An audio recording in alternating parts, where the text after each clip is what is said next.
IIT జేఈలో మంచి rank రానటువంటి విద్యార్థులకు బెస్ట్ ఆప్షన్ సిఎస్ఈఎంఏ కోర్సులు అడ్మిషన్స్ జరుగుతున్నవి. నమస్కారం, సుమన్ టీవీకి స్వాగతం. నేను మానస. ఈరోజు మనతో పాటు ఉన్నారు ముక్కామల పీఠాధిపతి శ్రీ శ్రీ శ్రీ శ్రీధర్ గురూజీ. వారితో మాట్లాడదాం. గురుగారు నమస్కారం అండి. గురుగారు, పూజా గదిలో ప్రతి ఒక్కరి ఇంట్లో కూడా పూజా గది అనేది ఉంటుంది ఖచ్చితంగా మన హిందువుల ఇళ్లలో. అలాంటప్పుడు పూజా గదిలో ఏ వస్తువులు తప్పకుండా ఉండాలి అంటారు? అవునమ్మా, చాలా మంచి ప్రశ్న. అసలు పూజా మందిరం అనేది గృహంలో ఏ స్థానంలో ఉండాలనేది ప్రధానమైన ప్రశ్న. అందరికీ కూడా డౌట్ ఉంటుంది. ఖచ్చితంగా ఇక్కడ మనం ఇల్లు నిర్మాణం చేసేటప్పుడు శంకుస్థాపన చేస్తాం. శంకుస్థాపన ఇంటికి ఈశాన్య దిగ్భాగాల్లో చేస్తాం. ఆ ఈశాన్య శంకుస్థాపన చేసిన ఆ యొక్క స్థానంలోనే పూజా గది ఉండాలి, ఈశాన్యంలో. ఒకటి.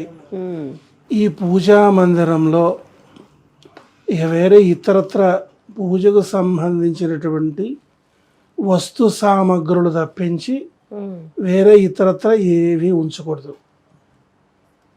కేవలము ఈ పూజ సామగ్రులు మాత్రమే, అలాగే పూజా ద్రవ్యాలు మాత్రమే. ఇక పూజా ద్రవ్యాలు అంటే ఏమిటి?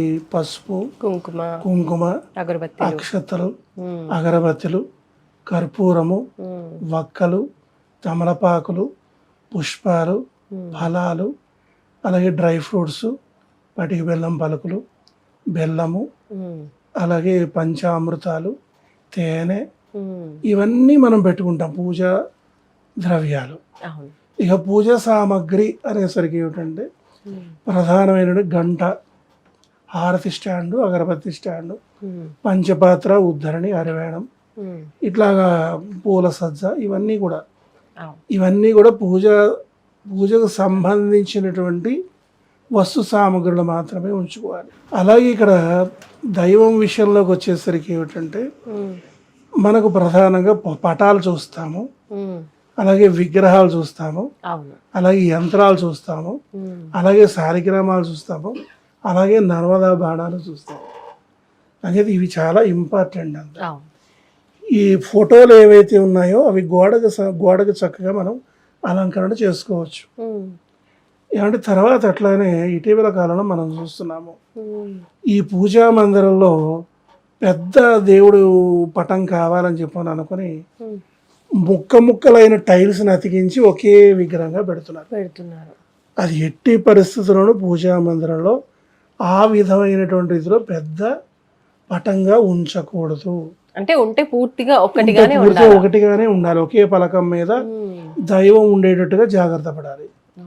అది చాలా ఇంపార్టెంట్. ఇక తర్వాత యంత్రాల విషయంలోకి వచ్చేసరికి ఏమిటంటే యంత్రం ఎప్పుడు కూడా మందంగా ఉండాలి. రేకుల మీద వేసేస్తున్నారు ఈ మధ్యకాలంలో, సన్నగా పల్చగా వేసేసి. మన యంత్రం పైన బీజాక్షరాలు రాస్తాను చూసారా, ఆ బీజాక్షరాల యొక్క ఆనమాలు వెనక భాగంలో ఈ ఉబ్బెత్తుగా పడకూడదు.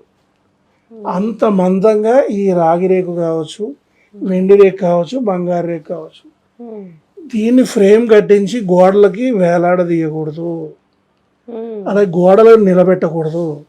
యంత్రం ఎప్పుడు కూడా భూమికి ఆనించి పెట్టాలి. ఒక రాగి పళ్ళెంలో కానీ, ఇత్తడి పళ్ళెంలో కానీ, వెండి పళ్ళెంలో కానీ పెట్టి పూజా మందిరంలో పెట్టుకోవాలి. ఇది చాలా ప్రధానంగా యంత్రాల విషయంలో పాటించవలసిన నియమాలు. ఏమంటే తర్వాత అదేవిధంగా విగ్రహాలు పెట్టేటప్పుడు సింహాసనంలోనే పెట్టాలి. అంటే ఒక చిన్న పీఠం వేసి పీఠం మీద పెట్టుకోవచ్చు. లేదంటే మనకి ఇతర సింహాసనాలు, వెండి సింహాసనాలు కూడా మనకు దొరుకుతాయి. లేదంటే ప్లేట్స్ లో కూడా పెట్టుకోవచ్చు. ముక్కాళ్ళ పీటలు ఉంటాయి చూసారా, అట్లా. అంటే భూమి ఆకర్షణకి అంటకుండా ఉండేలాగా విగ్రహం స్థాపన చేసుకోవాలి. విగ్రహం విషయంలో ఇంకో చిన్న అనుమానం ఉంది. కొంతమంది అంటూ ఉంటారు విగ్రహాలు ఇళ్లలో పెట్టుకోకూడదు, ఒకవేళ పెట్టుకుంటే నిత్యం పూజాధికాలతో పాటుగా పూజ ఎలాగో చేస్తూ ఉంటారు, నిత్య పూజ, దాంతో పాటుగా నైవేద్యం కావచ్చు, అభిషేకాలు, ఇవన్నీ కొన్ని ప్రత్యేకంగా చేయగలిగితేనే పెట్టుకోవాలి, లేదంటే లేదు అంటారు. అంటే ఆ విగ్రహం సైజ్ నుంచి ఏమైనా ఉంటుందా?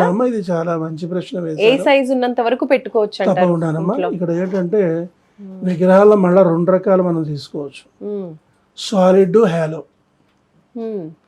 సాలిడ్ విగ్రహాలే పెట్టుకోవాలి తప్పించి బంగారం అయినా వెండి అయినా లేకపోతే రాగి అయినా ఇతరమైన పంచలోహాలు సాలిడ్ విగ్రహాలే పెట్టుకోవాలి. సాలిడ్ అంటే పూర్తిగా ముద్దగా ఉండేవి ఉండాలి.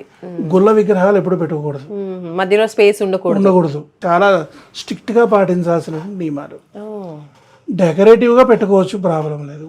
పూజా గదిలో పూజార్హంగా మాత్రం ఇట్లా పెట్టకూడదు, అదొకటి ప్రధానమైన నియమం. అలాగే ఈ యొక్క విగ్రహాల విషయంలోకి వచ్చేసరికి ఏంటంటే మనకు నచ్చిన సైజు విగ్రహాలు పెట్టుకోవచ్చు. అయితే విగ్రహం దగ్గరకు వచ్చేసరికి ఏంటంటే కాస్త అలంకరణ చేయడము, అర్చన చేయడము ఇవన్నీ ఉంటాయి.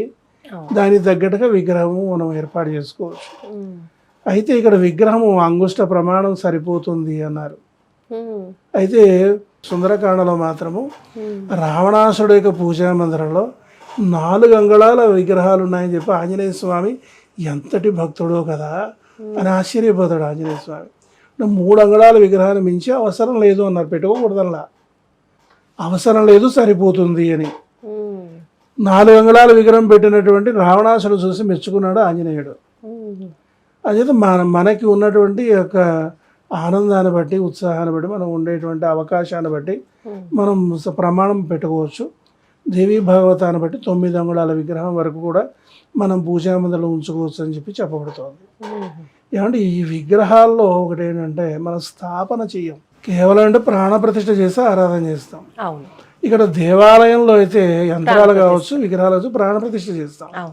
ప్రాణప్రతిష్ఠ ఎప్పుడైతే చేసి యంత్రస్థాపన చేసి మరి ఆగమశాస్త్రానుగుణ్యంగా మనం అవన్నీ ఏర్పాటు చేస్తే కళాన్యాసాలు, కళాహోమాలు ఎప్పుడైతే చేసేస్తామో అక్కడ చైతన్యం వచ్చేస్తుంది, భగవంతుడు అక్కడ ప్రత్యక్షంగా ఉన్నట్టు. అంటే ఇక అది 365 రోజులు ఇక మన సూర్యచంద్రుడు ఉన్నంతగానో భగవంతుడు అక్కడ ఆ శక్తి కేంద్రీకృతమై ఉంటుంది. అంటే దేవాలయంలో చేసే ఆరాధన విశేషాలు వేరు, పూజా మందిరంలో మనం ఎప్పుడు పూజ చేస్తే అప్పుడే భగవంతుడు పలుకుతుంటాడు. అంచేత అక్కడ ప్రధానంగా అభిషేకాలు, తర్వాత అర్చనలు, నైవేద్యాలు, మహానైవేద్యాలు నిత్యం పెట్టాలనే నియమం లేదు. వీటిని చరప్రతిష్ఠ అంటారనమాట. మనం ఎప్పుడు పూజ చేస్తే అప్పుడు పలుకుతుంటాయి. అంచేత మనం ఎప్పుడన్నా మనం దేశాంతరాలు అంటే మనం ఊరు వదిలి వెళ్ళాల్సి వచ్చినప్పుడు వాటిని నీళ్ళల్లో పెట్టడం కానీ బియ్యంలో పెట్టడం కానీ పెట్టుకుని వెళ్ళి మళ్ళీ వచ్చి శుద్ధి చేసుకుని మళ్ళీ పూజ మొదలు పెట్టుకోవచ్చు. అంచేత ఆ ప్రకారంగా చేసుకోవచ్చు. మనం ఏ విధంగా అయితే పూజ చేస్తామో ఆ విధంగా భగవంతుడు స్వీకరిస్తాడు. అంచేత అంటే చక్కగా మనము మన శక్తి అనుసారంగా భగవదారాధన చేసుకోవచ్చు. విగ్రహాలు పెట్టుకోవాలి, విగ్రహారాధనే ప్రధానం. విగ్రహం నిగ్రహ శక్తిని పెంచుతుంది. అంచేత విగ్రహం చాలా ప్రధానమైంది. విగ్రహం పెట్టుకోవచ్చు, ఎవరు భయపడాల్సినటువంటి అవసరం లేదు, మానవీయతల అవసరమేం లేదు. అంచేత చక్కగా మనం ప్రశాంతంగా మనం పూజా మందిరంలో పెట్టుకుని ఆరాధనలు చేసుకోవచ్చు. అంచేత చాలా మంది భయపెడుతున్నారు, అలా ఉండాలి, ఇలా ఉండాలి, అలా ఉండాలి. ఇది ఎట్లా అయిపోతుందంటే భక్తుల్ని, జనుల్ని పూజ చేసేదాన్ని ప్రోత్సహించేదానికంటే పూజ చేసేవాళ్ళని కూడా కన్ఫ్యూజన్లో పెట్టేసి మానిపించే ప్రయత్నంలా అనిపిస్తుంది నాకైతే. ఇంకా భయంతో ఏది చేయరు. ఎందుకు వచ్చింది, ధ్యానం బాగుంటుంది, విగ్రహాన్ని తీసిపడేసి ఖాళీ కూర్చొని శుభ్రంగా స్నానాలు పానాలు ఏమీ లేకుండా పాచిపట్టలతో ధ్యానాలు చేస్తూ కూర్చుంటారు. అది చేయకూడదమ్మా ఎప్పుడు కూడా. పూజలు సులభంగా పూజ చేసే విధానాన్ని పెద్దలు ప్రోత్సహించాలి.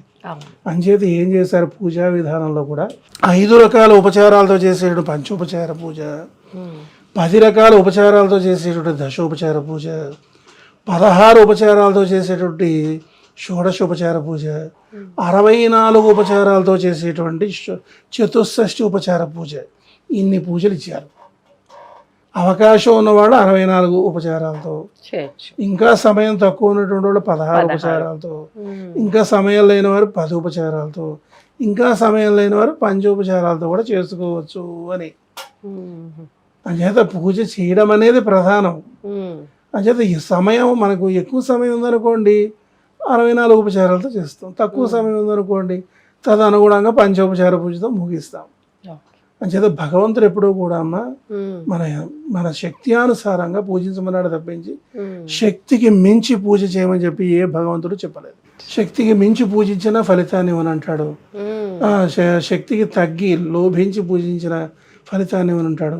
యథాశక్తి అనుసారం ఉపాసిస్తేనే నేను ఫలితాన్ని ఇస్తాడంటాడు భగవంతుడు.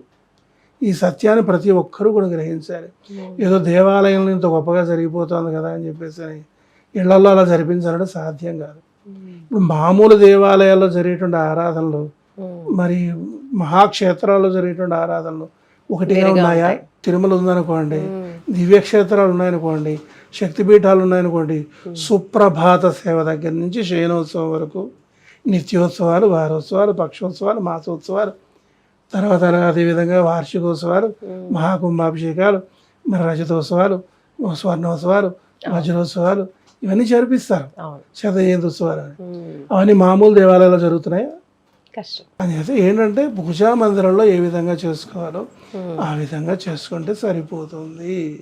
భయపడాల్సిన అవసరం లేదు. భయపెట్టించొద్దు దయచేసి. మిగిలిన పెద్దలందరికీ మరి సూచన అనుకోవచ్చు, సలహా అనుకోవచ్చు. రైట్ గురుగారు, ధన్యవాదాలు గురుగారు. శ్రీమాత్రే నమః.